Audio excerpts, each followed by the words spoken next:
What if we could redesign everything? Welcome back to the 2018 version of the DIF.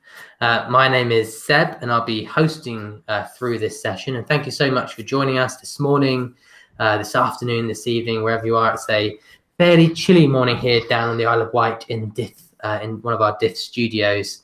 But welcome, and you'll be joined today, or I'm joined today by Arpit and Apurva, the co-founders of Circular Innovation Lab, and we're going to be talking about circular economy, and we're going to be talking about finance, and most specifically, why we need new funding models to be able to finance circular economy innovation. And we're going to talk about that quite a bit. But before we talk about that, it's very important that I tell you that we want you to be involved in this session as much as possible. We want your interaction. We want your questions, comments. That's really what makes the DIF what it is for us. So do send those in, and there are a couple of different ways you can do that. You can do that by using the comment space on the right-hand side of the window on the thinkdiff.co page. Just pop your questions and comments in there. You can do that as a guest also, so don't feel you have to sign in. You can do it on the YouTube stream if you've already navigated to YouTube, and you can also do it by using hashtag thinkdiff. And my colleague Lara will be watching all those spaces and passing those questions through to me, and then I'll be asking them to Arpit and Apurva as the session progresses. So do make sure you do that, because we've got them for the next 30 minutes and we desperately want to challenge them if at all possible. But yes, welcome to this DIF session, Apurva and Arpit. It's so great to have you with us. I should probably say that Apurva is joining us from Copenhagen and Arpit is in India. But just to start with you, Apurva, what are, why are we talking about this? What are the challenges of financing circular economy innovations?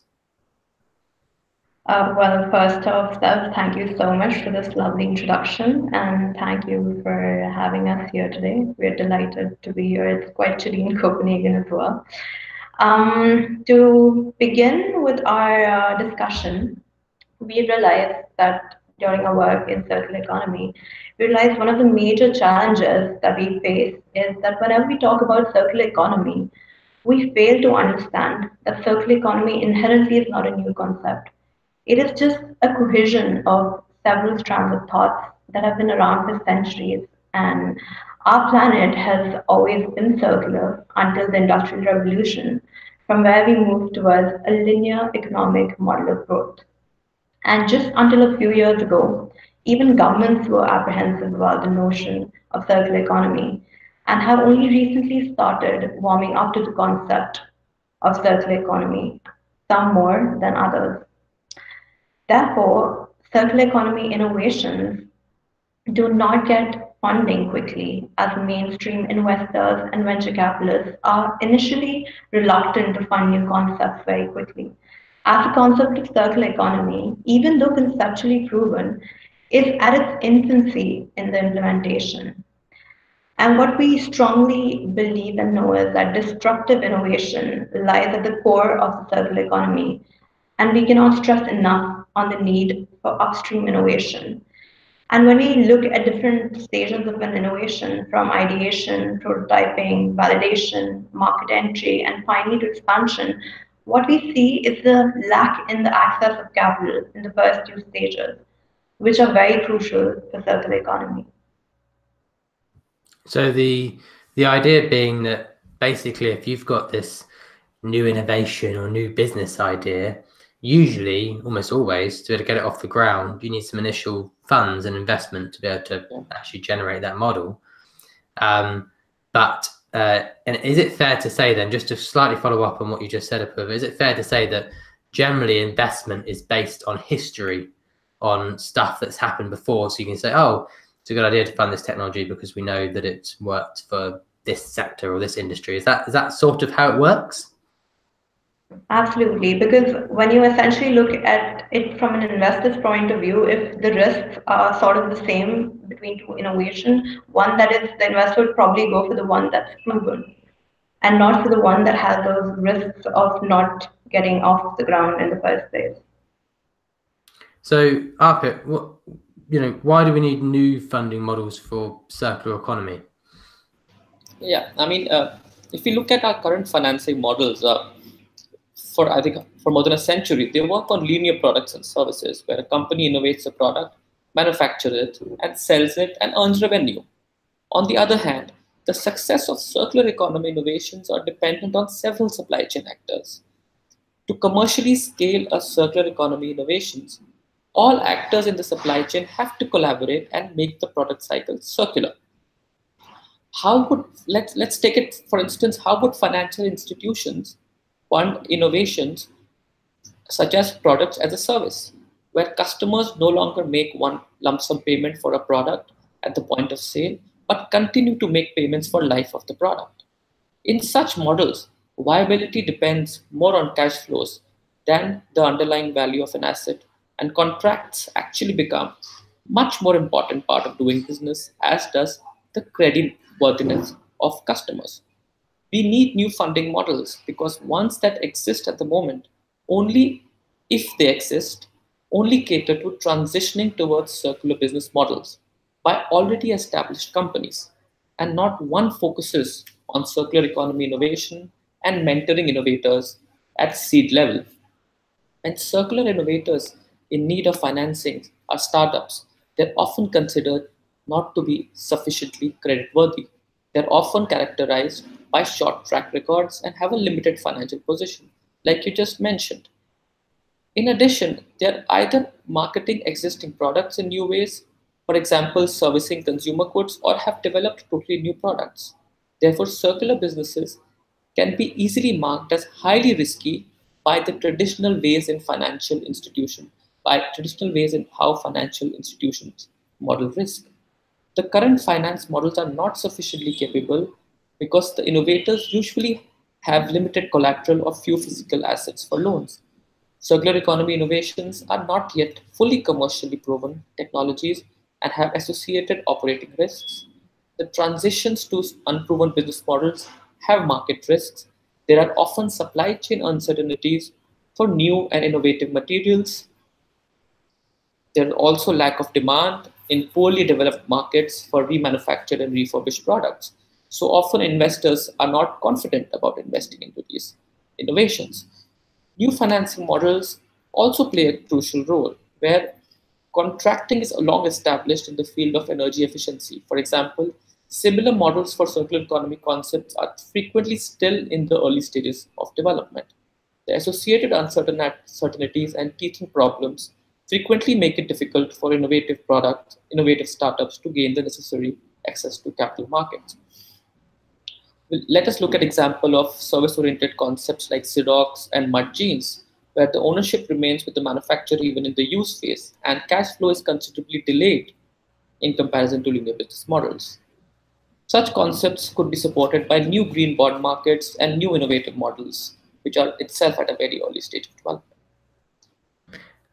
There's a couple of things that I think would be interesting just to dive a little deeper into that you said up. The first one I picked up on was this idea of product as a service, which is very common idea within circular economy circles. Maybe just so the audience understands, what do we mean when we say product as a service? Okay, let us take an example of a light bulb.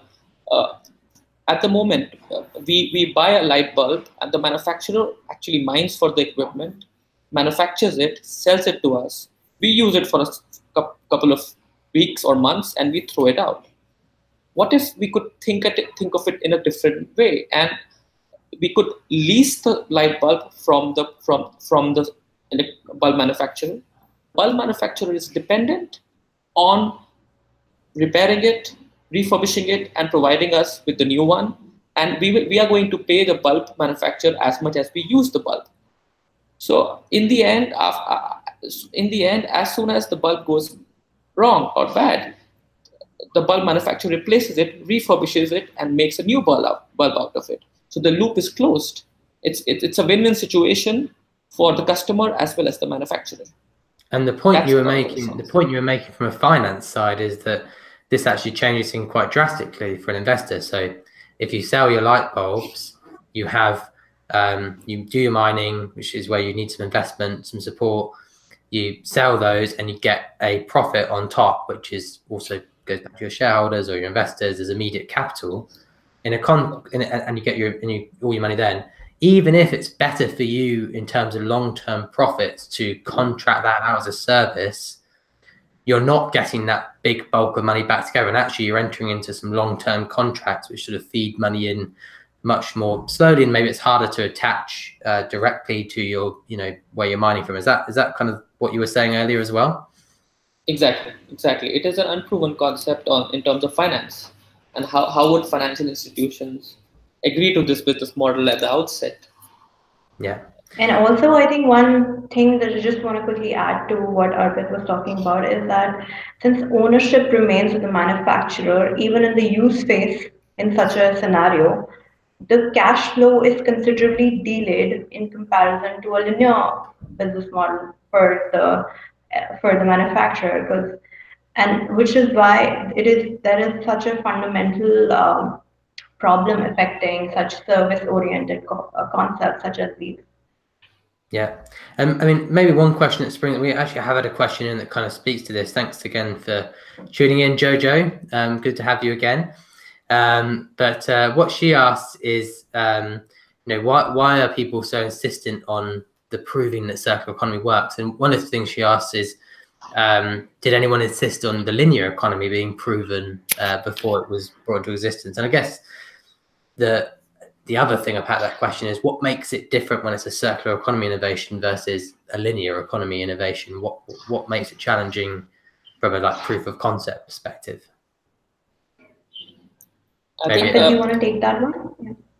Yeah, I think linear economy has been there for a very, very long time, and it just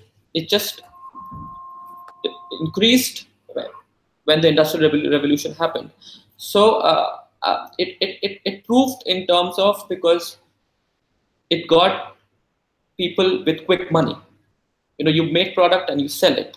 So the proven part of it was very fast and very, very easy, because you get on your balance sheet much. And actually, for the first time, we are disrupting what has been happening for hundreds of years. So it requires some kind of, we need to prove it to people to accelerate the transition. Yes. So there's actually something. I mean, how do you? No, go on, Apurva. I mean, essentially what we're saying here is that we want to move away from this linear model of take, make, and dispose, and that involves a lot of behavioral change as well. So, we also need to get the consumer, because you see with the rising income levels, especially in developing countries, with the middle class growing, you have this purchasing power. With economies of scale and the rising purchasing power, what's happening is that everything is becoming cheaper. The world is shrinking every day, and everything is more accessible to everyone, and that's why this whole consumerism is on the rise, and which is not good for the environment per se, because then we're not efficiently using our resources, and they're not abundant resources. We have to look at the non-renewable resources as well, and look at how can we efficiently use these resources at an optimum level. So I think essentially that's what entails the circular economy, is that you need to prove that it's going to work, because there's a lot of hurdles and roadblocks around it, because the linear model of consumption and growth has been going on since so long now that people are inherently, they want that. Inherently, it also feels like there's a simplicity to the linear economy that makes it an easier sell, in the sense that I can make 100 cars, it's going to cost me this much, I'm going to sell them, I've got a profit. While with the circular economy, there's the argument of, I'm going to make 100 cars, I'm going to lease them out, I'm going to incur some more costs in the process of refurbishing or remanufacturing them, and then I'm going to rent them out again. And for example, as an example, and maybe one other, I don't know if you guys have a viewpoint on this, I'm sort of guessing that even financial institutions and the financial models as they work today are quite new in some ways. So perhaps they haven't gone through massive shifts in the way in which those instruments need to work. Is that a fair thing to say, or I don't know a lot about finance, so perhaps I'm way off on that comment. I mean, they have been changing, but not as fast as with, as we are disrupting the economy with circular economy. So there needs to be a whole around development around it. I think institutional investors are trying to understand the concept and are trying to work around it, but it's still a long way to do that. And we need stakeholders and platforms to be on one platform to really take it forward in terms of financing. And that raises the question of, whose role is it to sort of lead this shift? I don't know if is it businesses, is it policymakers, is it the innovators themselves? Do you have a point of view on that? Maybe Apurva, you take that question. Yeah. So we strongly feel that if you actually want to drive this, it's not just businesses or policy. To drive this and actually make an impact, we also need stakeholders from, say, academia, civil society, and industry, and so on, to work in tandem with one another. And as this concept begins to gain traction both within the business community and at a broader level as well, circular economy principles are likely to have an increasing impact beyond just early adopters. And as a result, business and initiatives are going to spring up to enable companies or organizations which become interested in making this change from a traditional linear approach. And having said that, businesses do need to take a lead as a test bed for future policy initiatives, because globally governments and organizations have committed several billions of dollars in supporting a transition towards a circular economy, but the same is yet to percolate to grassroots levels. And what about I mean, we've talked a little bit about, we haven't gone too deep into the technicalities of finance, perhaps thankfully for our audience during the session, but there are a number of different kinds of financial institutions at different sources of funding. Which sort of financial institutions are most relevant in this conversation? Is it banks, for example? Absolutely. Banks, pension funds, hedge funds, venture capitalists, sovereign funds, and most importantly, social investors are the most important, simply because the amount of capital they control and due to the amount of impact they can have. And very quickly, what's a social investor? Social investors are people who are actually aligned with our working towards our sustainable development goals and want to invest for good, even if they want a return for capital. Are they organizations and individuals? Absolutely. Yeah. It is organizations, individuals, or companies. Yes, everybody. Yes. Yeah. What we need to think about is that how we can get private capital flows in this area and create a win-win situation for both innovators as well as investors. The economic viability of circular economy has been time and again proven by the work of the Ellen MacArthur Foundations and other international organizations. But this can again only be done in collaboration with policies supporting a robust investment environment. For instance, let us look at Sweden, which has given a tax cut for consumers who repair their products. So we could also look at a policy on the other side of innovation, where we could give investors some kind of a benefit who invest in circular economy innovations or sustainable development innovations. From a point of view from a point of view of an investor, as long as the risk and the reward is the same, they're very happy to invest. Furthermore, social investors can play an important role in investing directly in innovation, and that takes a circular approach, or they can also take a look at a clutch of companies that work on circular economy innovations and maintain a circular economy portfolio. Social investors can also benefit from adopting the circular mindset and applying it to their own use of capital. By treating capital as a resource to be preserved, conserved, and recycled in sustainable systems, social investors have the opportunity to deepen their commitment to this new way of doing business. Yeah. So does that, I mean, so social investors are a key source of funding, in your view, to get some of these businesses off the ground, prove to the rest of the financial world that it works, and then hopefully the floodgates are opened. Is that sort of like impact investing? That's another sort of buzzword, perhaps, term that gets floated around. Is that along the similar lines or idea? Absolutely. And you're absolutely correct that big financial institutions do not really fund innovations that have not gone off the ground or are not really proven at all. So we need people, we need impact investing to take it off the ground. Maybe peer-to-peer lending can be one of them. So we've got a couple of great questions coming in now from the online audience. So thank you everyone for sending it through. We've got another 10 minutes, so do try and get your questions in. If you have any, or even comments and feedback, in fact, using the comments box on the right-hand side of thinkdiff.co, or the YouTube channel, or on Twitter using the hashtag thinkdiff.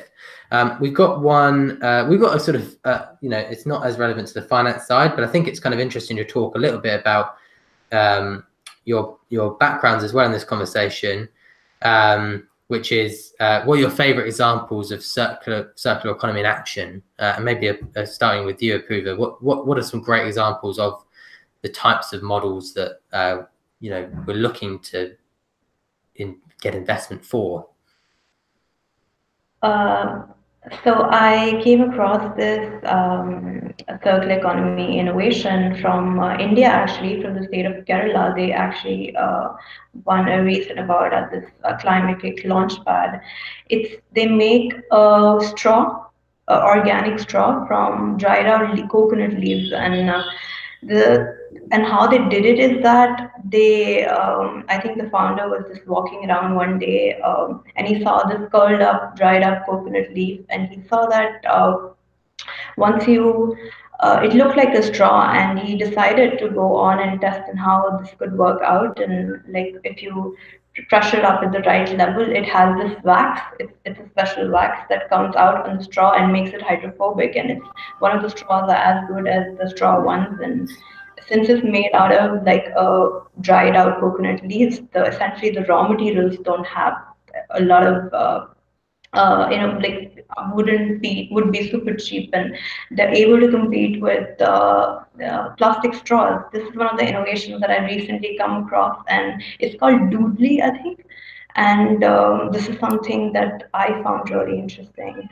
And there are a couple of others as well. I think Arpit can also talk about one of his ones that he came across recently. Plastics is plastics issue is very, very close to my heart. While we were growing up in India, India have always had our plates and cups and cutlery made out of leaves, and inherently circular, inherently biodegradable. But now that we have moved to a linear model, we are all using a lot of plastics. Recently, I saw a Dutch startup which has done the same, which has started the concept of making plates and cutlery out of dried leaves. So this is a very interesting concept, although I'm sure that it must be a little bit better technology and no use of hands and everything. But you see, if we look at nature, and if we look at everything around us, we see great circular economy examples which do not require high-tech innovations, which just requires normal observation. So these kind of innovations, these kind of low-hanging fruits, which do not require heavy investments, heavy research, are the kind of researches I'm very interested in. And it's quite interesting. I mean, it's worth saying that you both worked with the Ellen MacArthur Foundation around leading up to and the launch of our report on the opportunity for the circular economy in India, or in India's circular economy opportunity, and indeed the distribution of that research, which uncovered numerous social, environmental, and economic benefits, especially in cities in India. What's the international dimension of this topic from a funding perspective? Is it radically different if you're working in Europe compared to working in India, for example? Maybe Apurva, I don't know if you want to take a first stab at that, or Arpit. Sorry, I don't want to. Yeah, but go on. I can. Yeah. Definitely, it is.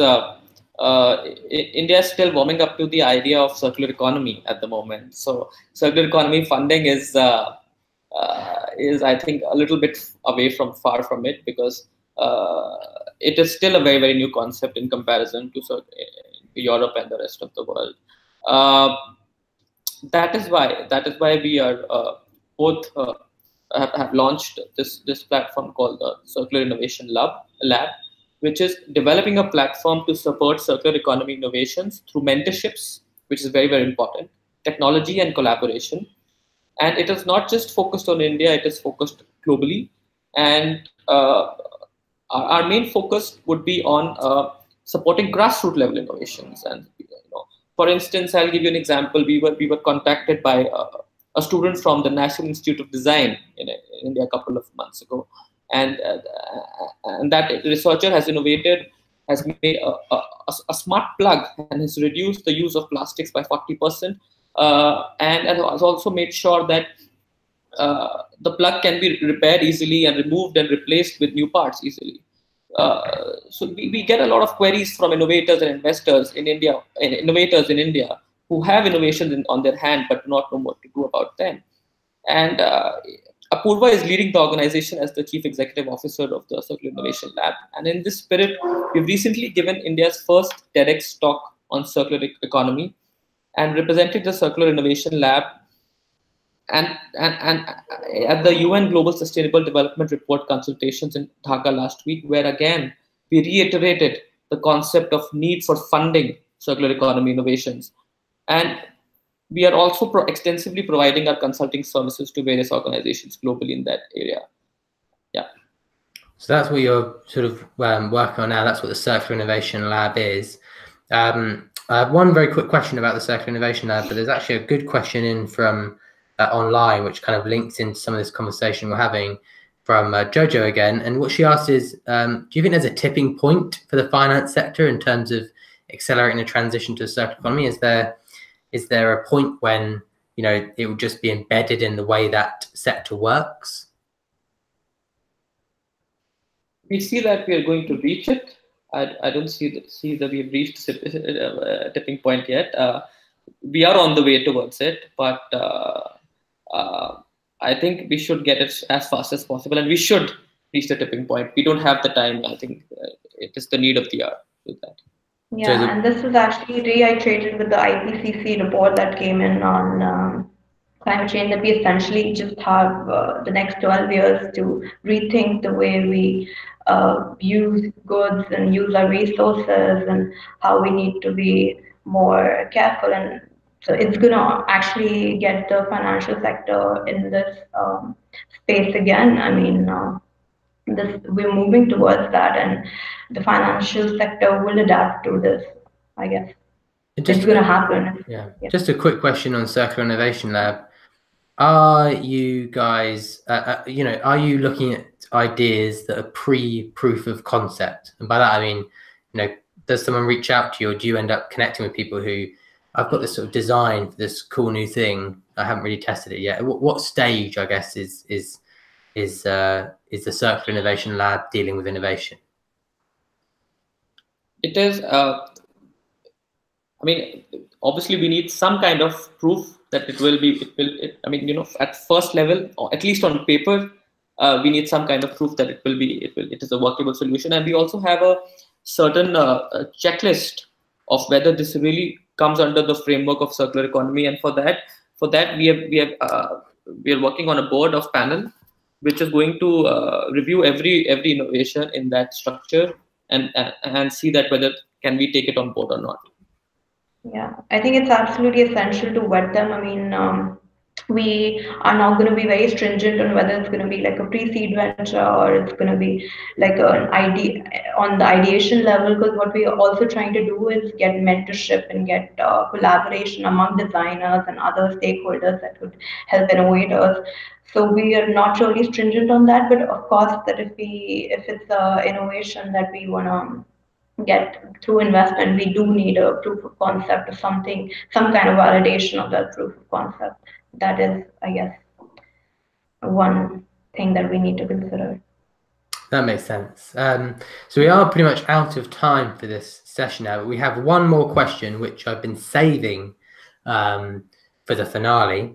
And that is, if you had $1 million to spend, in what types of circular businesses would you invest and why? I don't know who wants to start. Who needs more time to think about it?